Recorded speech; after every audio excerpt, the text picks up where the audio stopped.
तो जनता, क्या आपको पता है कि अगर कोई कानून आपके फंडामेंटल राइट्स के अगेंस्ट हो तो वो लॉ ऑटोमेटिकली इनवैलिड हो जाता है।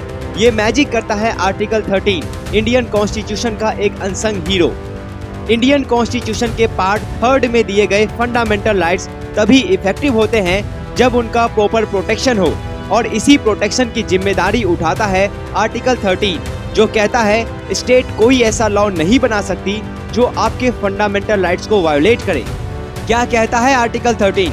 इंडिपेंडेंस से पहले के ऐसे सारे लॉ जो फंडामेंटल राइट्स के खिलाफ हैं वो वॉइड माने जाएंगे। स्टेट कोई ऐसा नया लॉ नहीं बना सकती जो फंडामेंटल राइट्स को वायोलेट करे।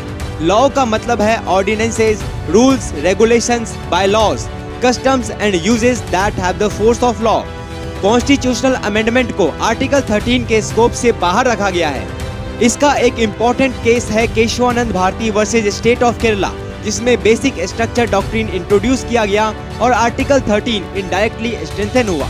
ये कॉन्स्टिट्यूशन को लिविंग डॉक्यूमेंट बनाता है। ये जुडिशियरी को पावर देता है कि अनकॉन्स्टिट्यूशनल लॉज को स्ट्राइक डाउन करे।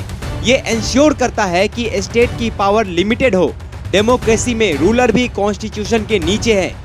अगर आर्टिकल 13 ना होता तो आपके फंडामेंटल राइट्स सिर्फ किताबी होते, ग्राउंड रियलिटी में उनका कोई प्रोटेक्शन नहीं होता। आर्टिकल 13 एक इनविजिबल प्रोटेक्टर है आपके राइट्स का। इसके बिना डेमोक्रेसी अधूरा होता। आपको क्या लगता है, क्या जुडिशरी का पावर लॉज को स्ट्राइक डाउन करना सही है? कमेंट करके बताएं।